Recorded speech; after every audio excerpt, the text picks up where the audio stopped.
All right, good afternoon, everybody. My name's Ed. I'm the chair of the Health Board of Professional Liverpool. And today we're bringing you an event called The Future of the NHS. And I've got two great speakers for you today. We've got Dave Sweeney up first, who's going to do about 15, 20 minutes. He's the Executive Director of Partnerships at Cheshire and Mersey Health and Care Partnership. I hope I've got that right, Dave. It's quite a tongue tie, yeah. And second up, we've got Rob McGough from Hill Dickinson. He's one of the partners there. So we've got two separate talks, but they're quite closely linked. We have a Q&A afterwards as well if there's any questions. So feel free to pop the questions into the chat box below, and we can answer them in that Q&A afterwards. At the end as well, the healthcare group for Professional Liverpool has produced a well-being survey. We want to see how healthy you all are in your workplaces. So if you could please spend, it only takes you 5 minutes, it's super quick. We greatly appreciate your input on that. So without further ado, I'll hand over to you, Dave. Thanks, Ed, and thanks everyone for participating. So I'm just going to spend about 15 minutes just laying the lay of the land, if you like, the new world in terms of the NHS. So I'll start with a bit of a historical viewpoint, so you know where I'm coming from in terms of where this view is, because some of this will be facts, some of it will be my view as well and take on things. So so I come through the health and social care route. So I've worked both in the local authority and for health, and predominantly through that.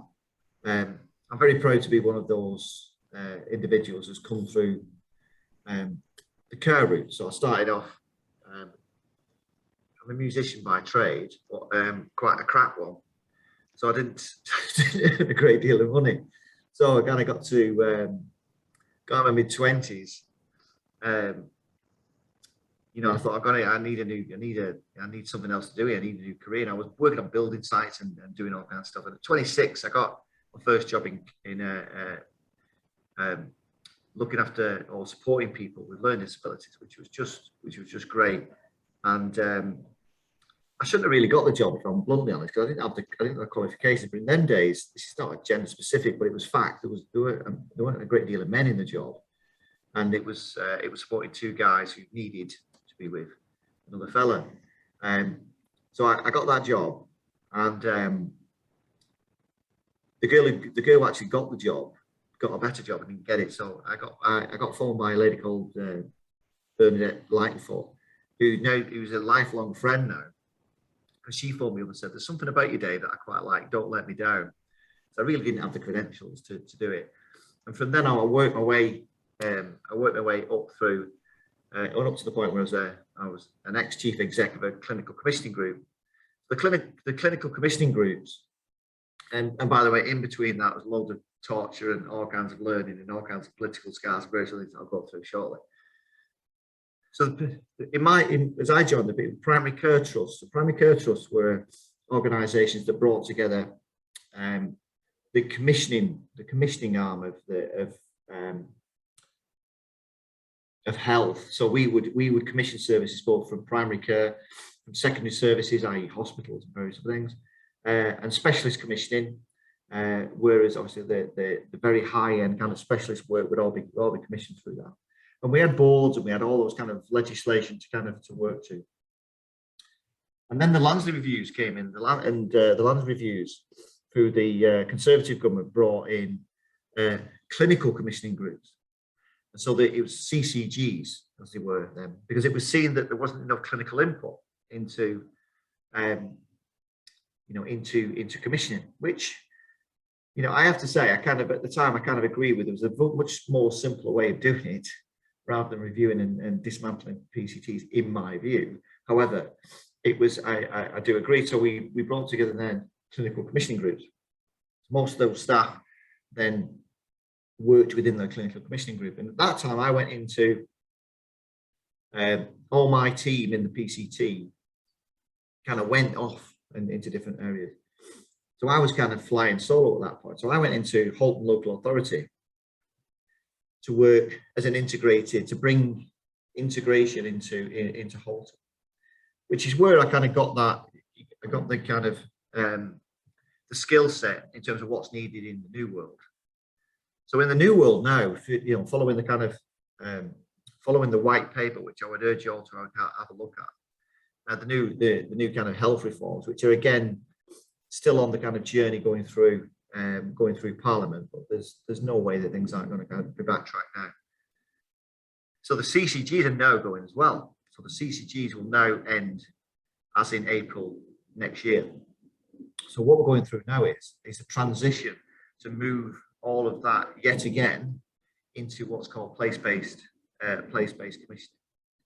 So over the top of that is where I work, is in what's called an ICS, integrated care system, and that'll be governed by an integrated care board, and that'll be a mixture of clinicians, statutory bodies, and invitees within that, and that'll be the overarching model across Cheshire Merseyside. So there'll be one, if you like, one group, one clinical commissioning group.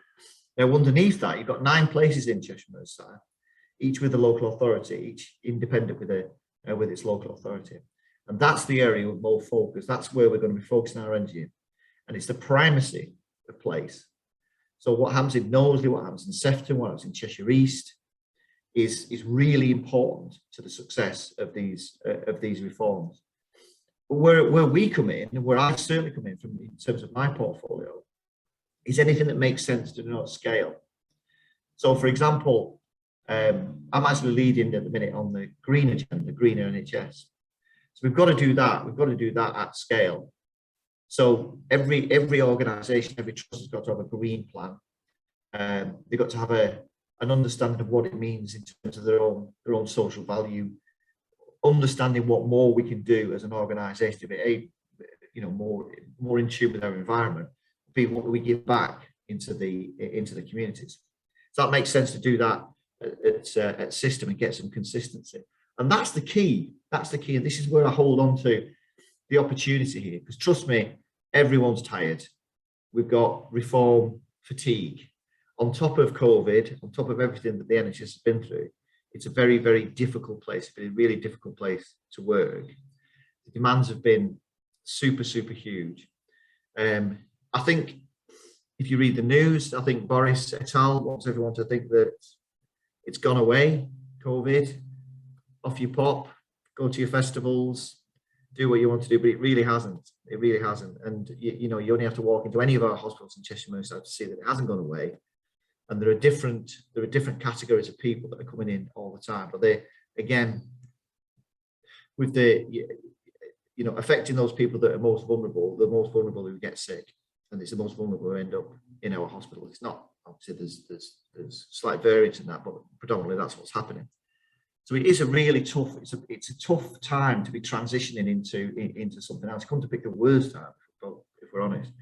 But there's some major opportunities in this, because what the reforms are telling us, it's about integration, it's about collaboration. So for so many years, competition has been the main draw in the NHS. So trusts competing against each other, local authorities competing against each other, not so much so in local authorities, but still the same. Voluntary sector, certainly, in terms of the commission and the contracts that were handed out, people literally bidding against each other in a bidding war, and it really wasn't. For me, it's just not a consistent or sustainable place to be. Who should be people doing the work are the people who should be doing the work, are more skilled to do the work, because there's enough work to go around. There are some major opportunities, and what you will see through these reforms, much stronger collaborations with local authority, things like transport, things like environment, social value, corporate social responsibility, things that really matter to our population. Through the pandemic, so primary care, one of the things that is really bothering people. You'll hear on the street, you'll hear it in your own families and stuff, not being able to get a GP appointment because of the use of online. Now, it's great is the use of, I think the use of online in terms of being able to get in direct. You get a phone call back, you discuss what's happening, and you're off, and either you get your treatment or whatever, you get your advice. That works. That's okay for me. I don't use primary care that often, touch wood. But again, there needs to be some flexibility going back into this, where people who do need to tip up and do need to see a doctor face to face get the chance to do that. So there's a leveling out after the pandemic to do this. But as we see more integration, more collaboration, those kind of things start to come to the fore, you'll see more joint appointments. So at the minute, the old kind of, I work in the NHS, or I work in a trust, or I work for primary care, or I work in the local authority, you'll see far more hybrid roles within that as we're pushing forward. And I think it's really exciting. If you think about yourselves, you think about your own families, from a health perspective, and let's just touch Woody, and I mean this with the greatest respect, because I do know that we will all use the NHS, and some will use it more than others. But on the whole, we use the NHS in at particular times in our life. And again, fingers crossed. You stay healthy, you keep yourself fit. The NHS is there to either save your life, to stitch something back on. I mean, I'm 52 and I still play football ridiculously. So I've had things stitched back on and repaired and all the rest of it. I might be hanging my boots up this year. I think this is my last season. But there you go. So we only use those. We only use it when we need it. But there is a cohort of people in our communities who do need the NHS, do need it more than others. And it should be the point where the more we integrate, and the more we do more in our streets, and the more we keep people safe, and the more we push back and do more of that social value approach, and understanding the beauty of what we've got here, not overusing and not destabilize it, means that we can sustain that approach. But with social media and everything that's at our hands, people want immediacy. They want their demands met there and then. So there is I think over the next couple of years, with elective surgery, with all these kind of things that we need to get back on track, it's going to be a rocky time.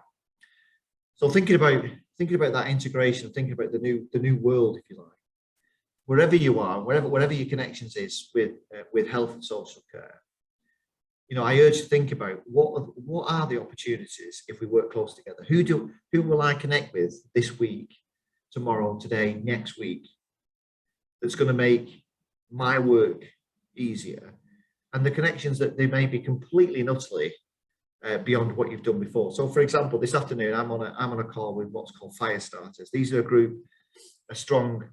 I think there's about 80 people on, entrepreneurs, different thinkers, people who've set up nightclubs, who've set up all kinds of different things, but a skill set way beyond what I would class somebody working in the NHS. But why not? These people can make things happen. They can rally people. They can rally communities. These are community leaders, all kinds of different people, and they call themselves fire starters. So I thought, I need to listen to some fire starters. I need a bit of inspiration, but I need other people to think about. Well, just because you've got an NHS title doesn't mean that you know everything about the NHS. Doesn't mean you know everything about your community, because you don't. Getting in and utilising that. And I think what these reforms do is make that much easier. Much easier.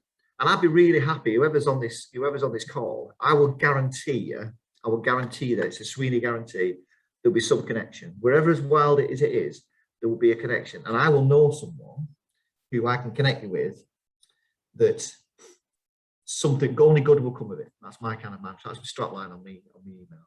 So I like to think of myself as the Rosemary, for those of you old enough to remember Hong Kong Phooey. Rosemary, the telephone operator that can link people together. That's going to be the key, and that's going to be the future. The workforce is tired. It's took a lot out of staff. This has the pandemic, as you can imagine. So we're back on that road now. So I'm going to stop now and let Robert come in, because Robert's got some slides and some data and all the rest of it. But as Robert's going through this, just kind of urge you to think about, well, what does this mean for me, not just as an employee or as a someone who's thinking, well, I'd like to connect into, I'd like, we could do some work together, we could do that. That's great, and I'm really up for that. But think about it as a citizen yourself, someone who plays part in not just your own and your own family's well-being, but other people's in the community, because it is a collective response. This, you don't have to be a surgeon to make a difference in someone's life. Everybody can do that. It's about compassionate leadership. It's about giving a monkeys for someone else, getting rid of all that competition. Stop being so parochial about your approach. Well, we don't do that because we don't do it here. It's a nonsense. This is a great idea, adopt and adapt it.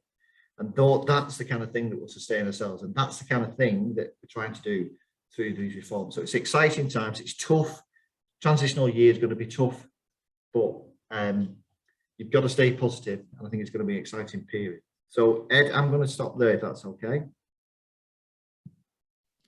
Yeah, absolutely. Thanks, Dave. I've got a ton of questions for you, I'll be honest, but I will save them until the end and see if anybody else, I think there's one been posted already.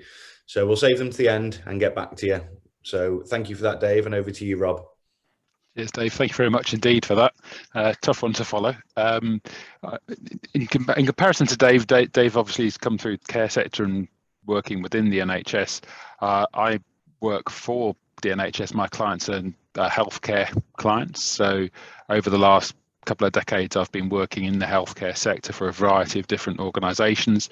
And my perspective is from somebody who works with a whole host of different organisations, both NHS organisations in England and Wales, also working with some healthcare organisations internationally as well. We've done work over in the Netherlands, done some work in Lisbon with Portugal. So a broader European focus on some of the healthcare businesses that we work with as well.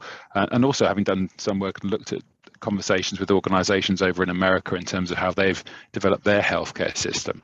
And taking forward really what Dave's been saying, it's healthcare is entering a period of absolutely massive rapid change, which is similar to a number of other sectors.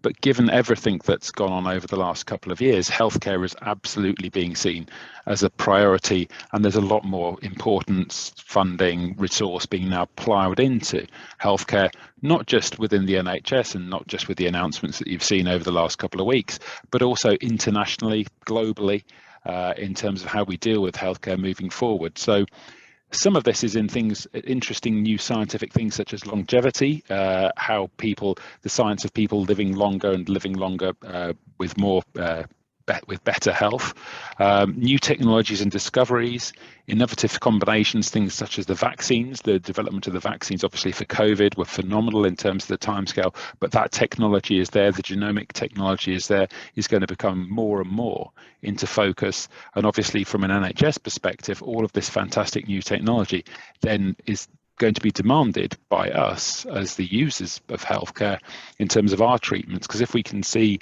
somebody is getting a fantastic treatment over in Europe for something, we would say, well, why are we not able to get that same treatment, that same benefit on the NHS? So that is going to present a number of challenges for us as a society and as international community as we look forward.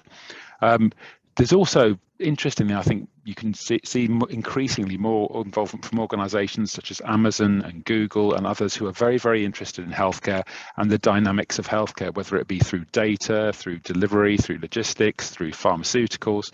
There is actually a real shift, particularly we're seeing this in the American healthcare market, but you can see the signs. Obviously Google are very interested in getting involved in AI, artificial intelligence type systems in the UK, and all the talk around patient data and how patient data is used. And I'll come on to that really, because that ties in, I think, with what Dave's been talking through in terms of the changes which Dave's been running through really started and were primed through the long-term plan for the NHS, which came out in 2019, and is now seeing the reforms that he's mentioned around integrated care systems and increasingly what I would call population health management type approaches. So we're starting to get an approach where we're looking at the whole population health rather than doing it in the way we've done it previously around organisations. It's looking at the population health. How can we make the best possible impact on the population health with the resources we've got? So we've got the new reforms coming through, as Dave says. We're expecting that's April 22. Those are going to come through, but I'll try and pick up some of the aspects of that. And also, I mean, I think the other thing I always think is quite helpful when you're talking around future and horizon gazing is if you look back 5-10 years, if you would have told somebody that we'd have an algorithm that would be able to look through a population and actually identify everybody who is at immediate risk or high risk of having strokes, so that we could actually go and target them and communicate with them and help them to actually offset that. If you'd have told them we'd have robots that are able to do remote surgery, or even, or in some cases, automatic surgery on patients, digital technology, 3D printing, whereby organs and other things can be printed out through 3D printers that can use organic material as well. All of those technological advances have come through over the last 3 to 4 to 5 years, and those are all things which are going to fundamentally impact our healthcare over the course of the next decade. And at the moment, we're still operating in a system, and I'm sure Dave will appreciates this as well, where most of our hospitals are 50 plus years. That system and that way of working is 50 plus years old, and the way we work and the way we finance it. So I think there's potentially, over the next 5-10 years, given the way that things have gone after the pandemic, a real shift that's likely to take place across healthcare, and how we deal with this and how we focus on that collaborative well-being, which Dave was talking around, how we work together as communities, more keeping people well, prevention, rather than just waiting for people to fall into hospital. And I think that is the fundamental shift that we need to be seeing. So in terms then of the long-term plan, if I just quickly pick up on that, what it says is it's a long-term service model for the 21st century, reorganising and funding of community and primary care that Dave mentioned, out of hospital care, dealing with things more in the community rather than waiting for people to come into hospitals. Multi-disciplinary teams, again, Dave, as you're mentioning, people working together, local authorities, police, housing, all coming, voluntary sector, charities, all coming together with healthcare, with NHS, to come together to offer the best possible solution. That's the aim. That's what we're looking towards. And the integrated care systems, which are part of the core part of the reforms that we're seeing, are going to be something which are more collaborative in their nature. As Dave's rightly pointed out, competition for a long period since Kenneth Clarke back in the, I think it's 1980s, which was the watchword in the NHS, everything was going out to competition, is now a dirty word in NHS circles, and we're moving towards healthcare services being managed through a selection of the best provider without having to go through a formal competition procedure. So that's a big shift, a big dynamic in the NHS towards actually looking at a different way of working with providers to deliver healthcare. So that collaborative approach, I think, is certainly something that's worth picking on. And from my perspective, there's a big digital revolution. Now, Dave has mentioned the online GP access, which has been a huge shift over the course of the last 2 years. We work for a number of organisations who are delivering online consultation services, and the problem again with these online consultations is that they have a demand to deliver those. They have a need for workforce, for GPs to be able to do that as well. There's a shortage of GPs generally, but then you can't just shift it all to online if you haven't got the resource of the GPs. So there's still a workforce issue that needs to be resolved, and workforce and having the right type of workforce is another thing which is going to be a key issue for the future of the NHS and healthcare generally. Is what type of clinicians do we need? Do we need clinicians who are going to be doing the online part? Do they need to be more technical? You're going to need data analysts. You're going to need people who can manage the AI systems. All of these things are going to be key components, if you like, of the healthcare system of 5-10 years time.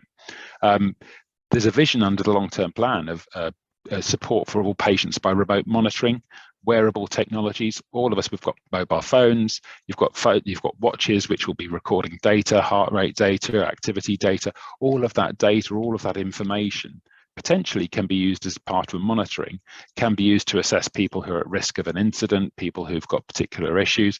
So you can actually start to use that as a preventative measure rather than waiting for people to turn up at accident and emergency as a way of dealing with your healthcare system.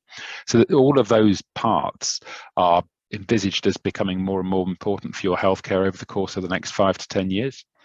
Now, that then leads me into some of the things we're seeing at the moment, which is some of you will be aware of diagnostics. There's community diagnostic hubs offering people effectively diagnostic machines, scanners at a local level. So if you need to go and get scanned, if you can get scanned, and for things such as cancers, for things such as other disease, if you get scanned at an early point, if there's more diagnostics available for you to be tested, to see if there is an issue, if things are picked up early enough, then the prognosis, the outcome for you is massively improved. So there's a big push as well across the system to increase the diagnostics, the testing side of what we do in the NHS, for that to become a real focus, to actually try and, if you like, bend the curve of the number of people who then need to use the acute services, the hospital services, because if we're picking it up earlier, people will live longer and will live healthier. That's the idea that goes behind that. Now, the reforms themselves, I'm going to share a slide. Dave and I had a couple of conversations, and Dave was clear he's not going to use slides, and I said I've got the number of diagrams, which I can't resist using a good diagram, as you know, Dave. So if I just share this one with you, this is just to show you the simplicity of the new regime, which hopefully you can all see there. So Dave mentioned this is integrated care system. So what does our integrated care system look like? And I think just to show, I suppose it supports what you're saying here, Dave, as well as you have an integrated care board, which is money coming into it, which will be allocating, which will be working with provider collaboratives, which goes to Dave's point, collaboratives. They're organisations working together.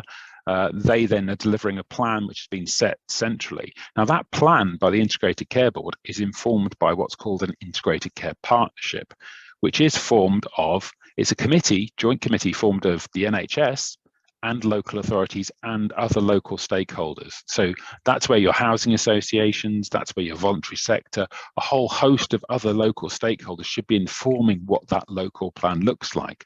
And they will be taking input from all of the local areas, from the local health and wellbeing boards linked into the local authorities, producing their joint needs assessments and their joint health and wellbeing strategies, informing what goes on. So effectively, it's bottom up, informing then what the ICS is then doing, and it then contracts and works with local organisations. So if you take Cheshire and Merseyside, which Dave works for as an ICS, there are a number of places underneath that big Cheshire and Merseyside umbrella, such as Liverpool, Knowsley. There are other ones that you would then have more local-based contracting and delegation and working with local authorities and with local providers. So you can see the idea here is that they're working, there's a central component which will be managed at a Cheshire and Merseyside level, but there's also that local component which we managed not just at a Liverpool level, for example, but almost at going down into individual neighbourhoods within Liverpool, feeding back into the plan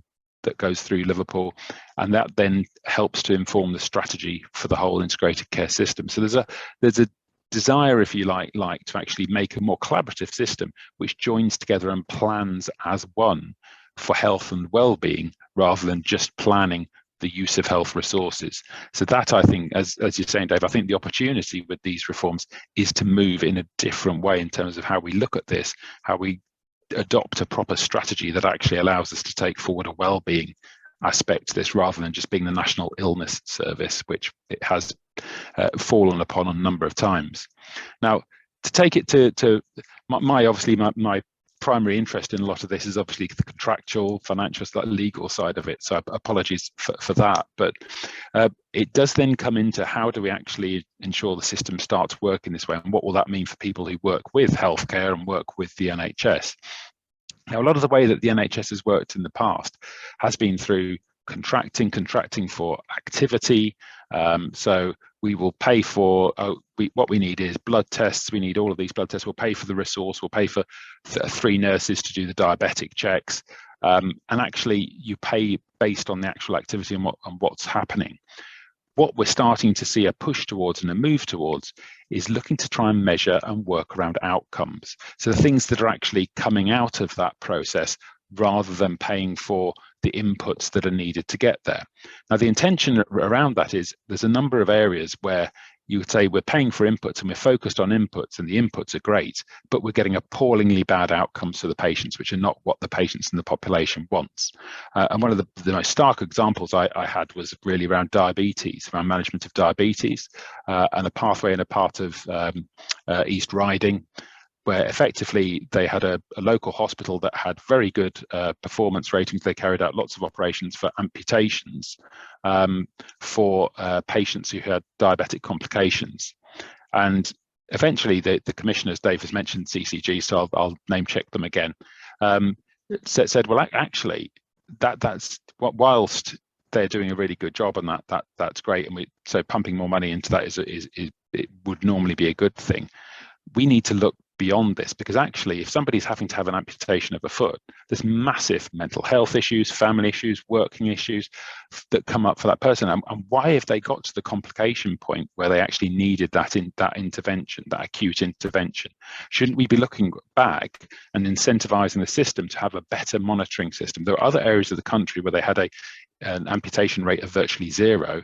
Why couldn't East Riding get to a similar level by thinking differently, looking at the data? Where are the problems? Where are people not engaging with the support? How can we do that? And let's spend the money there.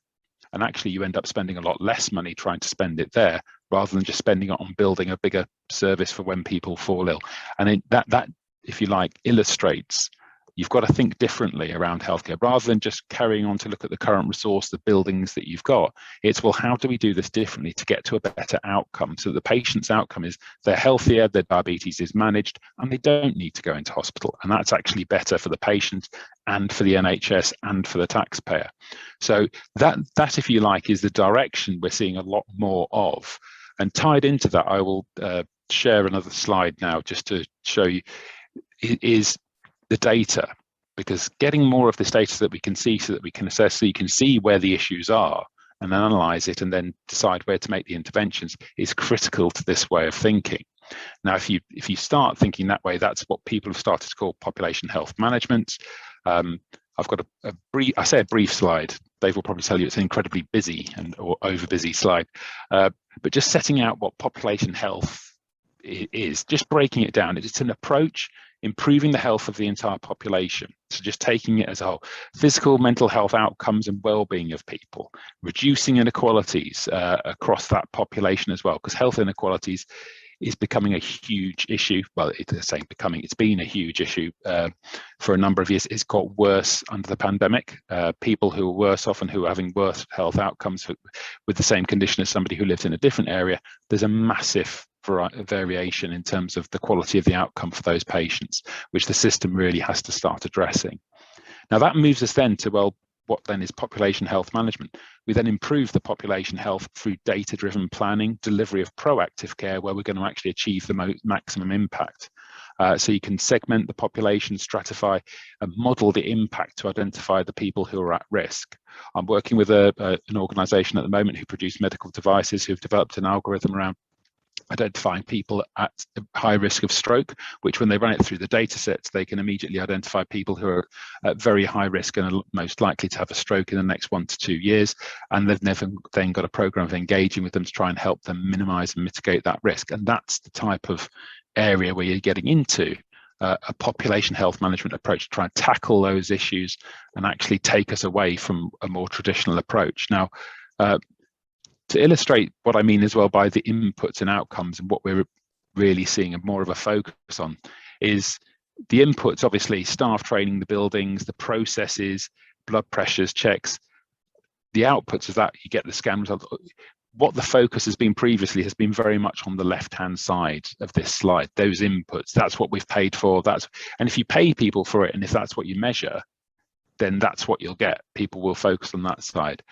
The future NHS model, the future population health management model, focuses on the right-hand side, on getting that child happy, on making sure the cake is tasty, and getting the right outcomes for patients. And that's where the integration, as Dave said, I think really comes strongly into it, because it's that wider group. It's the local authority, it's the social services, social care. All of that coming together gets you the better outcome. And investing in the things that get you the better outcome is what then drives that population health. So I think that makes it a very different system. Now, again, apologies, as a lawyer, I do have to put a slight contractual and payment slide up as well, Dave. So what that means in terms of how we then look to contract and move things forward with organisations is, if you are an organisation providing care to the NHS or providing services to the NHS, is thinking about what the outcomes are that you can help. How can you actually help patients? It's not so much the process you deliver, it's showing actually you can help get the better outcome. And when they're assessing it from an NHS point of view, some of you may have heard of value-based healthcare, which is an idea which is propagating internationally and is gaining increasing traction in the NHS. And the idea is that you get the best possible outcome relative to the population and patient need, against the resources that you have. So we're not saying that we're going to get genomic testing for absolutely everybody and you're all going to have a robotic surgery that you can go into whenever you need it, but it's getting the best possible outcomes for the population relative to the costs and resources that we have available to deliver that. And that's something which I think is going to be leading more of the payment systems, the contracting and the methodology of how the NHS is going to be engaging with outside bodies over the course of the next 5 to 10 years. So I think probably, Dave, I think we've probably, and hopefully, if I stop sharing my slide there, given people a bit of a flavour, I think, of where we think the system is going and the type of factors which are going to come in. I think, yeah, in summary, technology is going to revolutionise a lot of things, and we can't stop technology. A lot of the GPs tried to stop online consultations because they didn't want to go down that route. Since we've had the pandemic, eventually the technology finds a way through and becomes adopted. That's going to be driving change. Data is going to be driving change. How we use data, the amount of data that comes up, that's already a lot of nervousness around how your health data is going to be used. That's only going to increase because lots of people are really, really interested in your health data. But if it's used in the right way to help drive a population health management approach, I think people can then see, well, actually, this could benefit me. And that collaboration point, I'll emphasize that Dave made it, and I absolutely would 100% agree with Dave on that. Collaboration, integration of services, local working to deliver better outcomes, I think is going to be a real feature of the healthcare economy. And the integrated care systems under the current reforms are moving us very much towards that direction. Okay, Ed. Yeah, thank you very much, Rob. Really, really interesting. And again, I've got lots of questions for you. So actually, I might just get going with a couple of them. For the people who've turned up late, my name's Ed. I'm the chair of the Professional Liverpool Healthcare Group, and you are at the Professional Liverpool's Future of the NHS event. I'm also a junior doctor at A&E over in St Helens and Knowsley Trust, and also at the Royal. I also run a startup called Life, and we're trying to integrate lifestyle medicine into the way that we approach our health. So, I mean, building on that, Rob, we talked a little bit about health inequalities, and you know the data is very clear that the single biggest predictor of how sparse or what the difference is between people's health is actually wealth, socioeconomic status and wealth. So my first question would be, is it actually the duty of people within the health sector to solve those issues, or would it be a wider government policy? Well, if you work in integrated care systems like Dave does, most of those are taking it as it's effectively a duty, it's a function to try and look and have regard to health inequalities and to address those in how they're commissioning and delivering the services.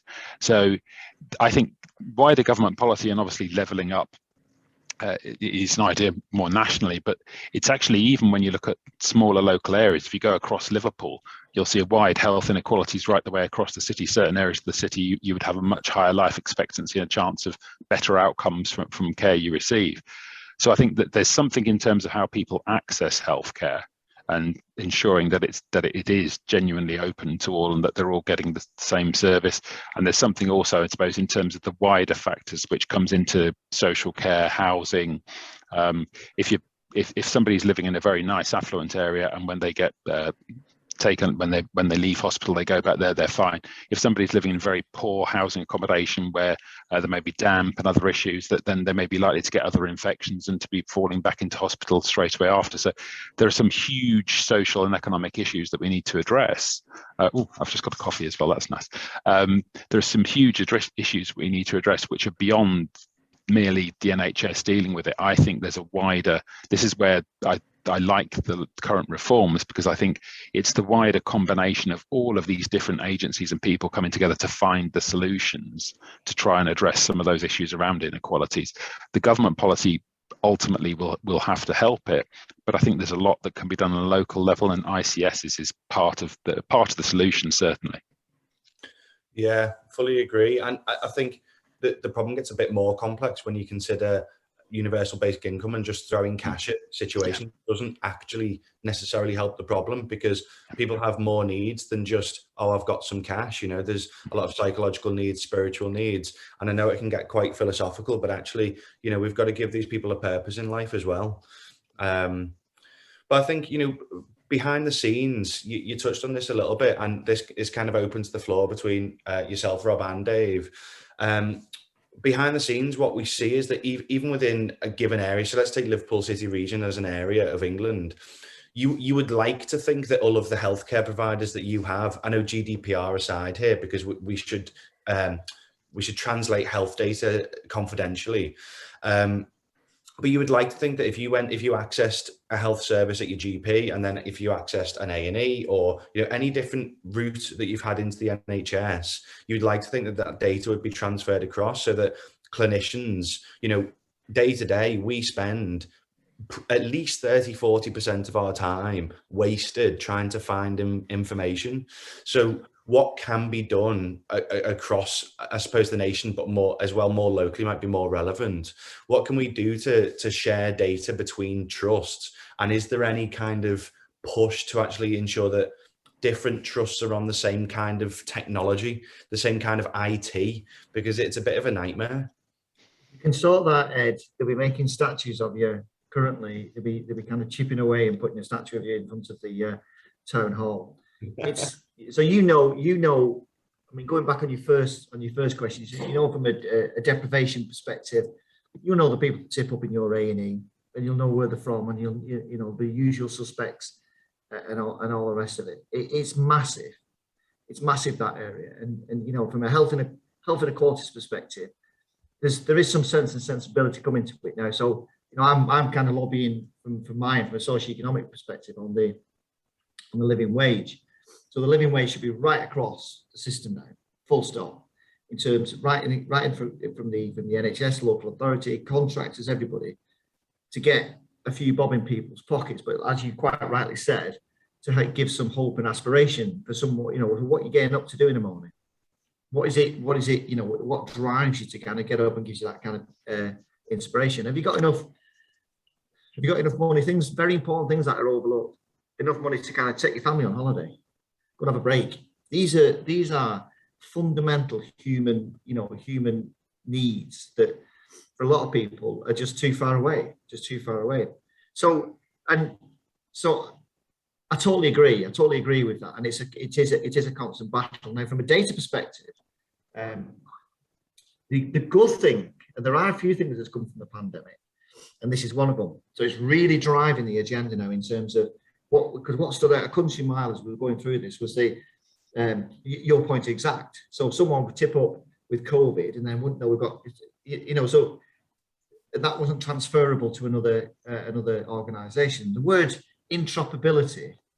So I work with a GP who said he'd eat his hat if we ever get to the point where interoperability is a kind of thing of the past. So I've kept him to that, and I do send him pictures of salt and pepper pots for his hat, because it's coming.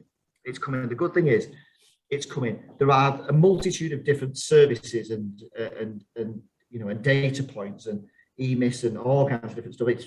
It doesn't mean a jot really, because there is technology that just draws all that together, and you can look into, without being too prescriptive in terms of people's general information. You can find out as much as you need to find out. So it is coming. It is coming, and the pandemic has definitely pushed that that drive to do that, because it was a nonsense really. It is a nonsense, and I always say, ask as a member of the general public. I don't think I care really. I might just be speaking for myself, but if someone needs to see my records to perhaps save my life or give me or not give me something that I'm allergic to or something, I don't think I'd be too bothered. And I don't know whether the government, it seems to be a political football, this. And I don't know whether, from a political point of view, why people are so frightened of it. But they seem to be for over the years. But it is pushing on now. It's pushing on. It's like the end of the tunnel.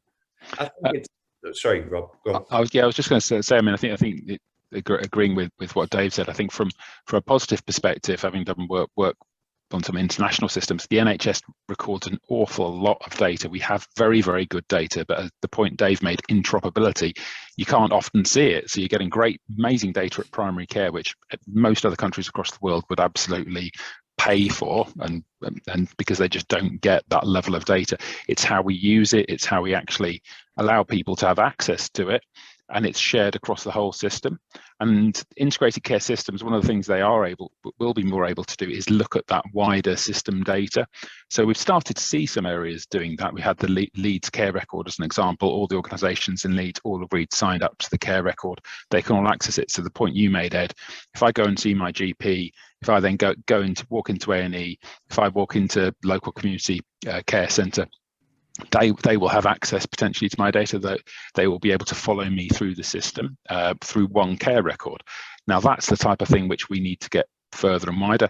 Unfortunately, the NHS tried to do this. You'll all remember the NHS IT project, which went slightly over budget and didn't actually work. So previous governments have spent lots and lots of money in trying to do this. And what we've ended up with, because they couldn't pull it off, was a very fragmented system. But as Dave says, I think that there is a real understanding now that data is so key to the way the system has to work, and actually the efficiency that we need to get from the system and the way that the system needs to get to better outcomes is by interoperability and being able to see your care record across a number of different forums. The point you made though, Dave, unfortunately there are quite a few people who are worried about it. There's a lot of scaremongering around, oh, your data's being sold off to Google, your data's being sold off here. Which I think it is potentially, there's a case that needs to be made to people to understand why and how their data is going to be used, and be really clear around that, rather than let people be worried that the data is being sold off without their consent. Because if you went and sold to someone, David, as you say, we're going to use your data in this way, it's going to be shared with Liverpool University Hospital, it's going to be shared with your local GP, it's going to be shared with the community care people and the local authority social care team, so that they can deliver you better care. Most people will be fine with that as a concept. I think it's when they get reports in the Mail and other newspapers that their data is being sold off to an American healthcare company or insurers that people start getting a bit nervous. So I think as a case of hearts and minds to people, to show the actual benefits of the positive use of data in healthcare, so that people actually will, I think, swing behind it more. Sorry, Ed, I know you wanted to come in. Yeah, no, Rob, that's great. We've actually had another question from Cara Halliwell. She said, it is really helpful to hear about the future of the NHS, so thank you both. As positive as the changes sound, I'm wondering whether we should be concerned about the impact of actually applying these significant reforms, not least whilst the NHS is still feeling the impact of the pandemic. What level of disruption is likely to be felt during the implementation of these changes, and how will this be managed? I was just typing to Cara then, because it came up. So you saved job. I totally agree, Cara. I had COVID last October, and we're hurtling through September now, and I'm still knackered. I couldn't put it any other word. It's definitely affected me more than I could to contemplate, really. I could listen to a song and play it back to you, pretty much, on my guitar, not necessarily, probably on my guitar. I'm clueless now. I literally have to have chords in front of me on my iPad to kind of play a song. So it's definitely, there's something happened. Not that I'm not over worried, because it's getting better all the time. So if that's what's, that's kind of a key example of what COVID and what Corona has done. And then you lay a massive transition on top of that, on top of hospitals that were pretty much shut down, electives were shut down, all the kind of restoration, as we're saying now. You're spot on, Cara, and I wish I had an answer to give you some kind of hope on that. But I don't think I have. What I was typing, Cara, was to say that some really good people doing some great stuff and working the tribe to kind of get this back on track. There will be some disruption. People will wait longer for treatment, and we're already seeing that. So what we're trying to do is lots of comms and hoping that, it's a really difficult one. And again, it's like, because everyone's personalized, isn't it? So a friend of mine needs a new knee. Now, it's not life-threatening. It's not life-threatening, but he can't play golf. He loves walking. It's having a significant impact on his life. It's not life-threatening, and that's going to be the kind of criteria. We're going to have to get through the kind of the immediate stuff, which is the cancers and the life-threatening stuff, to make sure that obviously that's the key component. And then people that are on the waiting list for what they would class as minors, but might not be minor to those individuals, will wait a little bit longer. And we're hoping over the coming year that kind of levels itself out, and we get to a kind of a stable point. But I think it's patience. It's patience, because it's made a massive hole in the NHS, and we're hoping people will be as patient and keep working with us as long as possible. But there will no doubt, Cara, be disruption, and there already is.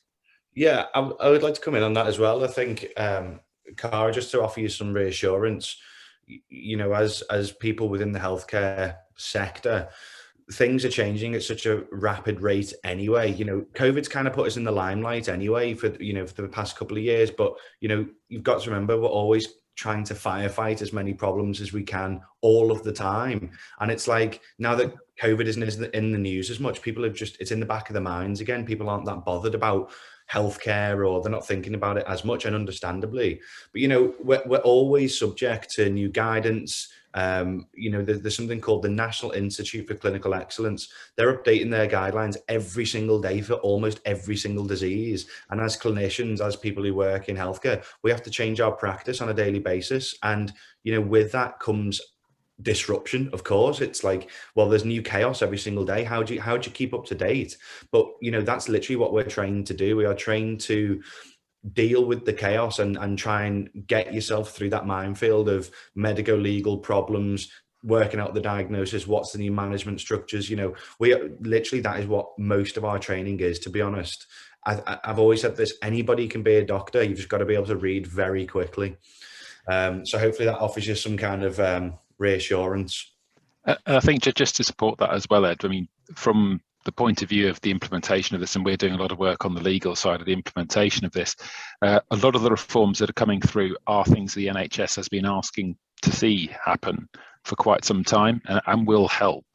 I agree with you, Kira, in terms of timing. Yeah, picking the timescale when the NHS is knackered after having dealt with a major global pandemic would not be a time that most of us would pick to try and introduce something of this nature. But it is, to a large degree, it's things that have been trailed for a number of years. And as Dave and I have both said, I think that there's some real positives in there for the NHS to grasp. That there is a risk that people are going to be tired, but as Ed said, the NHS is full of people who are used to adapting and changing. The NHS has never stood still since it's been formed around 70 years ago. It has been constantly changing and evolving over that time. And the people, I think the critical thing is the people introducing the reforms need to ensure that there is safe land, as much as possible, safe landing, minimise any potential disruption in terms of how they implement the reforms, rather than actually just going for a huge big bang straight away. And I think in most systems, Dave, that I'm seeing, that people are taking that approach. They're looking at minimising the impact in terms of safe landing of services, not too much change at day one, and then introducing it more over time, which I think is a much more sensible way of doing it. But I would agree with the comments that everyone's made in terms of it's not the time you'd really pick to do something like this. No. Jade makes a good point, Ed, in the chat. I couldn't agree with you more. And if you want to follow on Twitter, it's Dave Sween 1969. That gives me age away. I couldn't agree with you more on what it's one of the proudest parts of my job. So I'm able to, because I've got a bit of clout ridiculously in the NHS. The use of the voluntary sector has been completely underused, in my view, for such a long time. These are people right in the heart of the communities that know the local community, work with the local community, and help in terms of the earlier point around prevention, making sure that prevention is part and parcel. So I've been working with Sir Michael Marmot and his team, Mike, as I call him. We really hit it off. I phoned him after I listened to him on Desert Island Discs, and asked him would he play Pretty Vacant on his cello that he plays. So we kind of hit it. Hopefully the leading epidemiologist of the world is playing Sex Pistols on his cello. We kind of hit it off. He's an inspiration. If there's anything, if you want to kind of get yourself inspired, just check out Michael Marmot on YouTube or whatever. He's brilliant, and he's working with us now across Cheshire Mercy, and we're going to be a Marmot site. To become a Marmot site, there's things that you have to do, and you mentioned the socioeconomic aspect, Ed, all of those things make a difference. What you've got to have is a thriving community, a thriving voluntary sector, people who are there, whose contracts are not done on a year-by-year basis. So in December, you have to serve notice on your staff because you don't know whether you got your contract in March. That's not sustainable. That's rubbish. That's just not good economics at all. So we're lobbying now for 3 to 5 year contracts for organisations who work and support, who support the NHS, the local authority, are actually doing their work right on the high street and doing it brilliantly. So again, it opens the door, it opens the door for idiots like me to start lobbying far more than we've been able to do, and to bring some sense into a discussion, because there's a lot of money goes into the NHS, and a lot of it, you can be seen, we could do far more with it. We could do far more with it. So the idea what Rob kind of brilliantly took you through in terms of the out of hospital approach. Out of hospital doesn't mean that it's just another set of a load of nurses just in the community. It's a wide breadth of people who can help and support people in the community. So I'll give you good examples. A really exciting piece of work. I brought together all the housing associations together across Cheshire Merseyside. And because they're really cool people, they're doing some great stuff. It's dead easy because you just ask that question: do you want to be part of something a bit wild? And they love it. Yeah, of course. So they're commissioned to provide housing. Now, most of that housing in there is social housing. So getting to your point, Ed, most of that then, sadly, is in some of the more deprived areas in our community. So they've got access to, and it's I think as Jada said, marginalised groups, and they are marginalised. And the NHS has been predominantly led by white Middle England. So our marginalised groups find it difficult to actually get into that kind of, get into that conversation. So through the housing associations, digging deep into those tenants, so we've come up with one metric, which is a pathway to health and social care. So lots of people like me who did nothing at school did absolutely zero for me, apart from girls and football. That was it. My two determinants to go to school. But it left me kind of just squandering around because I had no education. I had chronic ADHD. I still have chronic ADHD, and it just didn't work for me. But I was lucky. So why can't we get into? There'll be kids like this all over the place who've got a great brain in their head. It's just not academic, and give them a pathway.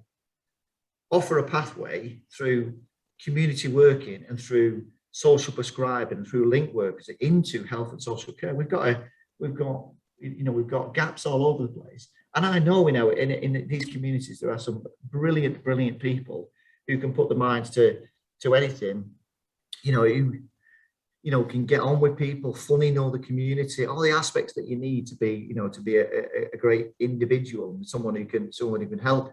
So it's about thinking differently. But what the legislation, I don't think, realised it was doing, it was offering the gap to have those conversations. I think the people who wrote this were probably from Harvard and Eton and all the rest of it. And likes of me who are from Goulburn in a pit village, we can pick holes in it and look at the loopholes in it. And actually, there are some real opportunities to do something really quite different. And give people the aspiration, at your point, the aspiration, the hope, and the legitimacy of getting up in the morning thinking, I'm going out making a difference. And that's so important. It's so important. So, sorry, you got me on, Jade got me on my soapbox then, so I do apologise. No, Dave, that's spot on. And thank you, Jade, for that input. I think it's fantastic.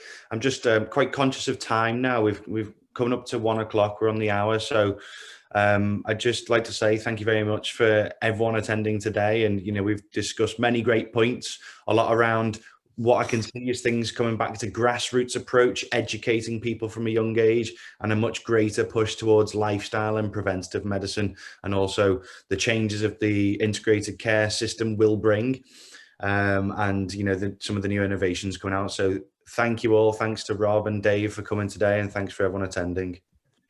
Well done. Thanks, Rob. Thanks a lot. Take care. Thanks, everyone.